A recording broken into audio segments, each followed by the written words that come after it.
As Fire and I stepped out of the AB room, I could see the others running toward the projection, shoving and pushing to get closer. Tenmyuji was left behind, his footsteps a slow, heavy plod. What had happened to make him like that? Chose betray, huh? I'm guessing Tenmyuji knew the lady that we found dead. That's messed up. What? You said I should. Hey, I didn't say that. I just asked you a question. What would happen to our BP if Tenmyoji chose to betray us? It was a leading question. Ooh, I get it. I was wondering why you were so happy to let me choose after you lost in rock, paper, scissors. I'm thinking there's no way that we could have lost in rock, paper, scissors there. You were planning to use me as a scapegoat all along. Was I? Yes. God damn it. Yo, what's up? Siggy! Fido! Hey, what are you kids doing over there? We're about to announce the results. Anyway, we need to go have a look at the results first. Come on. Hey, wait.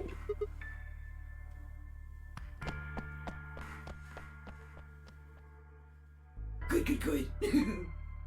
Looks like you're all here. Finally, let's get ready to rock! Amberdex game! Round 1! The results! If everybody would please direct their eyes to this monitor.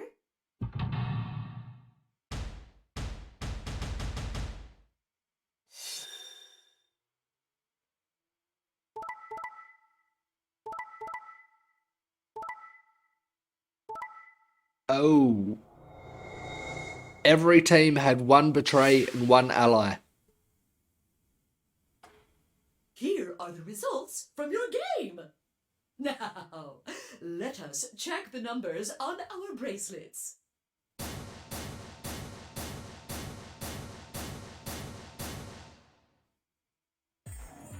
I got betrayed? Sorry. I will be coming back and allying with you. Sorry, I told him you might choose betray. Fight you. I can't believe you. I'd never choose betray. I trusted you two, and this is what I got. I'm sorry. Ah, I apologize. Fight. You don't need to apologize. I was the one who did it. I pushed the button. Oh, yeah, I guess you've got a point. Huh? Wait, what? It's Sigma's fault. You want to blame someone, blame him. What the hell, Fire? Bah. What, you gonna fight each other now? I don't care which one of you pushed the button. I'm never trusting either of you again. This isn't over. Just you wait. I tried to think of something to say, but before I could come up with the right words, he was gone. I spun around. Fire. What the But she was gone too. Gah. Where the hell? How'd she just disappear like that? As I looked around the room for Fire, I noticed that Clover, Kay, and Luna seemed to be having some kind of an argument as well. I moved closer and did my best to listen surreptitiously. Why did you do it? Sorry. I guess I wanted to get out of here as soon as possible, you know? I apologize, but I felt the same way. But if we all choose ally, then we could all escape together. It only takes 3 turns to get 6 points. I'm hoping that will be the case for everyone when we do finally do ally. That would be enough to get us out. Why? Well, of course we know that. But if we betray, then it's faster. If your opponent chooses ally and you choose betray, then you gain 3 points. Do that twice and you get 6 points. You see? If you ally, then you have to play the AB game 3 times. But if you betray somebody, you only have to do it twice. Why are you acting like that's the right thing to do? I almost feel like you're blaming me or something. We aren't trying to blame you. But, I mean, if you just think about it, wouldn't it make sense to choose betray? Not really. Well, in the sense of if you don't care for others' escape and only for escaping yourself quicker, then yes. But if you're wanting everyone to be able to escape, ally is the way. Forget it. I understand now. It was silly of me to trust you guys. Luna walked off with her head buried between her shoulders. Her back trembled as if perhaps she were crying, but I couldn't see her face. Alice, Dio and Quark, however, seemed to be having some issues of their own. Fine. You just wait. Man, this is all your fault, Quark. I'm thinking Dio will always go betray. My fault? Why are you blaming me? They exchanged dark looks, then stomped off in different directions.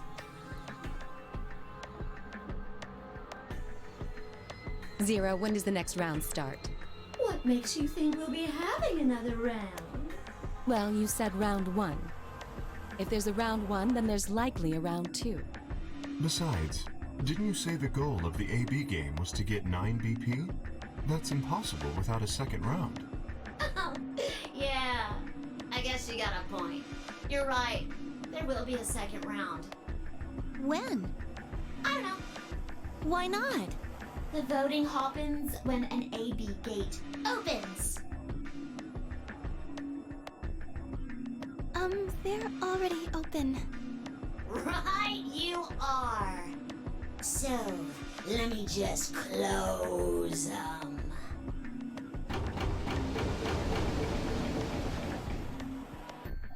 The Ambidex gates have closed. Round 2 of the Ambidex game will be the Moon Round.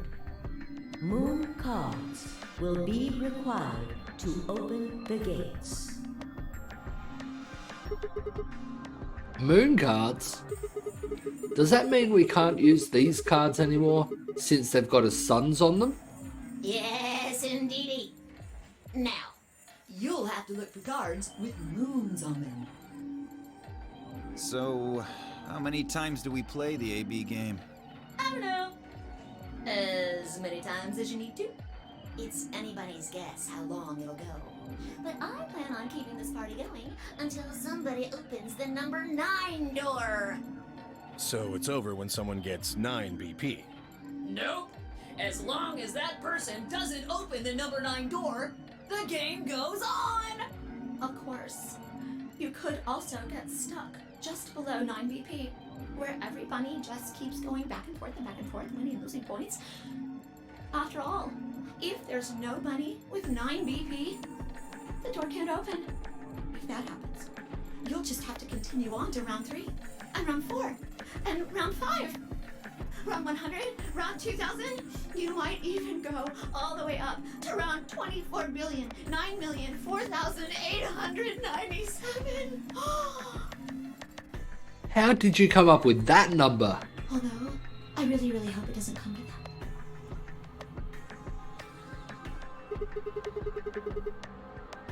Not a problem, Pickles. Hope that's fine, just calling you Pickles. Hey, can I ask you something? I don't know. Can you? There's rules about who can go into the secondary doors, right? Like you have to have 3 people exactly. Yeah? So? Well, what about the number 9 door? Are the rules the same? Nope. There aren't any rules about how many people can go through that door. It could be 1 person, or 2 people, or even all 9 of you. There is one thing though, Siggy. All that stuff about how you have to have 3 people to go through the secondary chromatic doors, maybe it's not 100% true. What? What do you mean? Well, you can open the door with just 1 or 2 people if you want. That's not what you told us. Yeah, you told us it had to be exactly 3 people. Well, I didn't want to make things complicated. You're just lying to us now. Then explain it now. Just use the bracelets. What? How? There's a sort of scanner between the 2 doors. It checks to see if the right people are going through. But that doesn't necessarily mean it's scanning the people. So, it's scanning the bracelets then? Ding ding ding! As long as the scanner sees the right combination of bracelets, it doesn't matter how many people there are! But wait, hold on a minute. Do these things even come off? No, yes. They do indeed. If you die? Then how do I take it off? Well, there's 2 ways. The first is to get through the number 9 door and escape. As soon as you're out, the bracelet unlocks all by itself. What's the second way?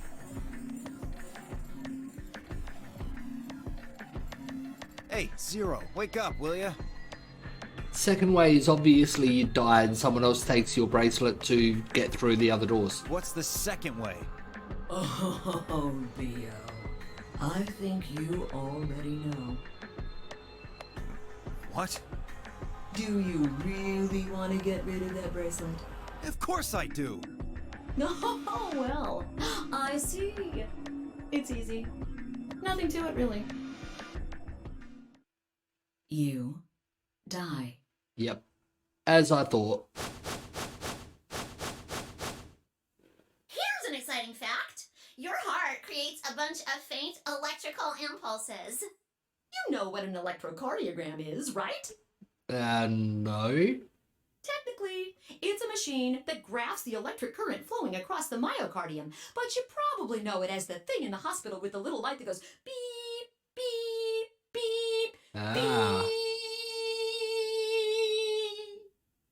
When someone dies on a TV show. Anyway, the point is that you can detect the electricity that your heart makes by pumping blood. Your fancy little bracelets pick up on that. They're always watching. So, when that signal goes away... The lock on the bracelet releases, right? Yep. So there you go. The second way. Your heart stops. Your bracelet comes off. Apart from that, there's no other way to get the bracelets off. If you try something harebrained, like trying to break them or something, you'll be disobeying the rules. I don't think I need to remind you what happens when you do that. But if you're lucky, you might get to see a few of them come off during the next round. I don't think I would call that lucky. Oops. I guess it's not going to be very lucky for some of you, huh? I wouldn't call that lucky for anyone to see a bracelet come off. Next round. Yep. What do you mean? Well, do I have to explain everything? Somebody might die during the next round of the AB game. There. That's pretty clear, right? If I had to guess, I'd say it's going to be Tenmyoldi. Or Alas. Or Mooney. Or maybe everyone? What? Why? Yeah. Why am I going to die? He didn't say you would die. He said you could be the one that dies. Or maybe everyone. I guess I can tell you why. Anyone whose BP drops to 0 gets penalized. Just like when you break the rules. I'm pretty sure I already told you what the penalty is. Death. Yep. You mean the needles in our bracelets are gonna activate and we'll die? Correct, Siggy. Full marks. I see. Alice, Luna, and I only have 1 BP. That means we'd have less than 0 if we lost 2 points. What? What the hell? This is important stuff. Why didn't you tell us about this earlier? All you need to do is betray everyone in the future. Then you can't lose points. Sorry. Sorry's not going to cut it. I thought you were supposed to tell us the rules, not hide them. Well, Is there anything else you've conveniently left out? It's not fair to make people play a game without explaining all the rules. I think it's fair. After all, it's not like anybody else knew. I took a moment to go over everything in my head. The AB game would continue until someone opened the number 9 door. There were no rules about how many people could or couldn't pass through the number 9 door. That meant it was possible for everyone to escape.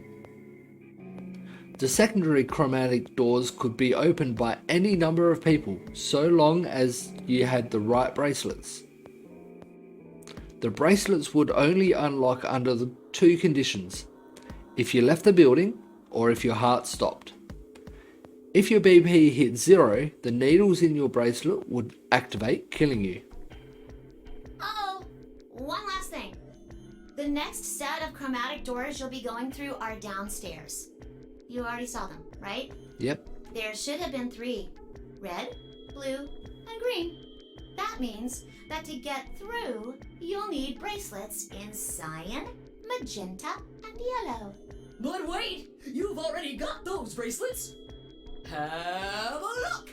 The color's changed, hasn't it? Yeah, my colour's changed. It's magenta now. Mine's magenta too. So I'm pairing with Clover this time. Me too. Hey, wait. It wasn't just the color that changed. I'm a solo now. Looks like Clover and I are still pairs though. Ah. I'm a yellow pair now. I am yellow as well, but it seems I'm still a pair. Then who's the yellow solo? Me. Still a solo. Looks like I'm cyan. I'm a cyan pair. Aren't you one too? Yeah. Says pear and the color's cyan. When did they change? Back when the AB gates closed. As soon as the gates close, your colors get all shuffled up automatically. The pair and solo assignments hop around a bit too. And of course, it's totally random. No rules or anything! Now, with all of that explained, I must bid you adieu. There is rules to the colours and pairs and solos changing. Each colour can only have 1 pair and 1 solo. And there can only be 3 of each colour. And there's only 3 colours. Sadly, we may never meet again. What? Well, there's not really anything for me to facilitate anymore. I mean, you guys are good from here, right? I'll never see you guys again.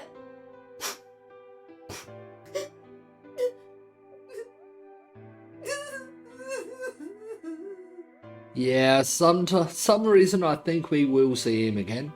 Did you really think I was gonna cry? Or her.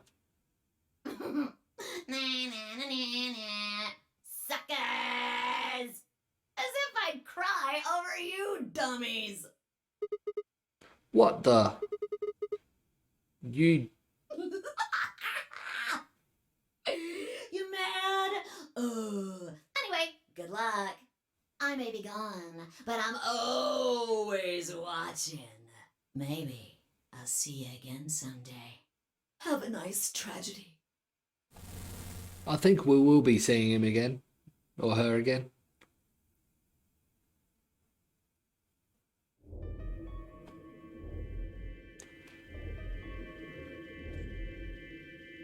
That little piece of shit. How far are we in the flowchart? First one of this section. This is one of the shorter lines. If I could just get my hands on that little fucker, I'd squeeze him till he popped. That sounds gross. I don't really want to think about that. So what happens now? We've still got a while until the chromatic doors open. Yeah, looks like about 42 minutes. Welcome back. We should go and see if we can find any other exits. You've got back just before I'm going into the next escape room. Maybe there's a vent or a disposal chute or something. If there's a chance Zero missed something. I concur. There's no point in standing around. We lose nothing by looking, and if we find nothing, we can always return and go through the chromatic doors. Let's split up. 5 minutes would give us a good half hour or so. Let's meet in front of the chromatic doors 5 minutes before they open then. Any objections? There were none. After some nods and mumbling, they split up and moved off to investigate. I was the only person who stayed behind. Damn. How the hell did I end up here? Why? Why me? Try as I might, I couldn't think of anything I'd done that could have landed me in Zero's game. I hadn't pissed anyone off, at least not this bad. I didn't owe anybody money, and my family certainly wasn't rich. If anyone was hoping to get a fat ransom payment for me, they were going to be very disappointed. Obviously, I wasn't some kind of genius, nor wasn't I an Olympic athlete, and I certainly hadn't been chosen by God to fulfill some great purpose on his earth. Well, at least if I was, I didn't know it yet. Had I started to fight with the fighting and mysterious new religion? Frightening and mysterious new religion? No. Had I hacked into some terrorist group's server? No. Had I witnessed an assassination? No. Had I gotten wasted and had a one-night stand with the mistress of a prominent politician? Well, yes. But it was just the one time. What? And she was the one who went after me. Anyway, I was just an ordinary college student. If there was a reason I'd been abducted and put in the Nonary game, I sure couldn't see it. Why was this happening to me?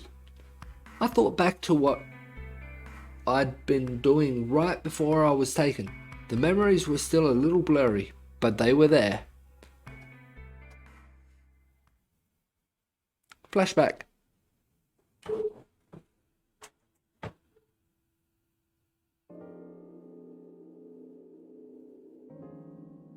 December 25th, 2028. Early morning, California desert. The moon was beautiful.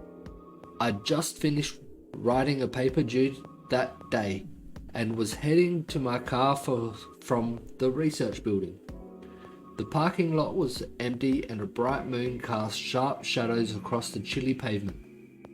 The last time I'd looked at the clock, it had said it was 2 in the morning, which meant that today was Christmas Day. So why was I at school, typing away feverishly on Christmas? There were 3 reasons.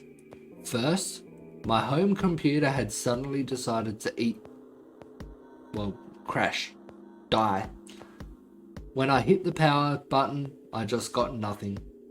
I didn't have the time to spend all night troubleshooting the stupid thing, so I headed back to campus to use one of the school machines. Second, the professor in charge of my research group was a Buddhist. Christmas didn't appear to have any sort of significance to him, and part of me couldn't shake the thought that he was trying to make some kind of point. Third, my girlfriend had broken up with me a week before. I'm sorry. I don't think we should see each other anymore. Goodbye. All I'd got was that one cold email. Try as I might, I couldn't even get in touch with her. Of course, that meant I wouldn't be attending the party we'd been planning to going to. Somehow, I didn't think drinking myself around a bunch of happy couples would really be a good idea. At any rate, I'd stayed up all night to finish my paper and emailed it off to my professor before the sun began to rise. As I walked across the parking lot, I felt light. Perhaps it was the relief of finishing my paper, or perhaps it was the 5 energy drinks I'd chugged to stay awake. Perhaps it was both. I slid into my car and stuck the key into the ignition after only 2 tries. I twisted the key. Nothing happened. Huh? I jiggled the key in the slot and tried again. And nothing. And again. On the 5th try, the engine made an odd creaking noise, like metal on metal, and fell silent. Oh, dead battery. God damn it. You stupid piece of... I screamed and pounded on the steering wheel, but nothing worked. The console was about to get a visit from my fist when...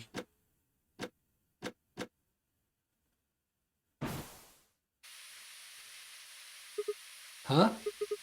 What? What the hell is this? Why is my car smoking?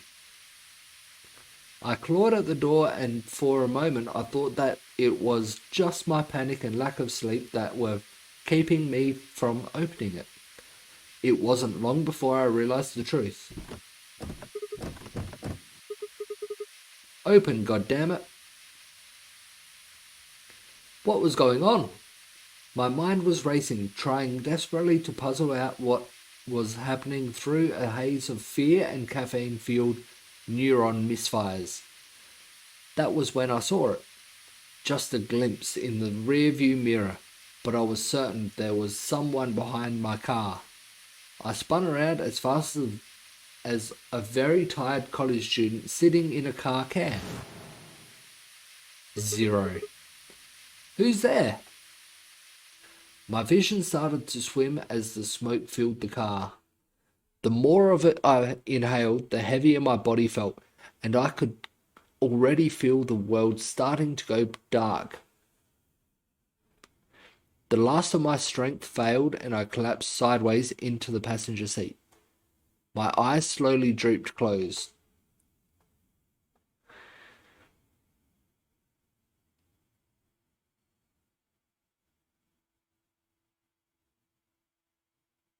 When they opened again, I was in the AB room with Fi.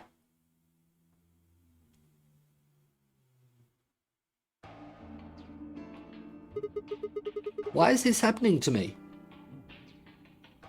I spent a few minutes wallowing in misery. I figured I deserved at least a little self-pity. But even I knew that brooding and whining wasn't going to get me anywhere. Like Kay had said, we needed to at least try and find another way out. So I shook my head, stood up straight, and headed off. Crew quarters. Surely they won't show me in there.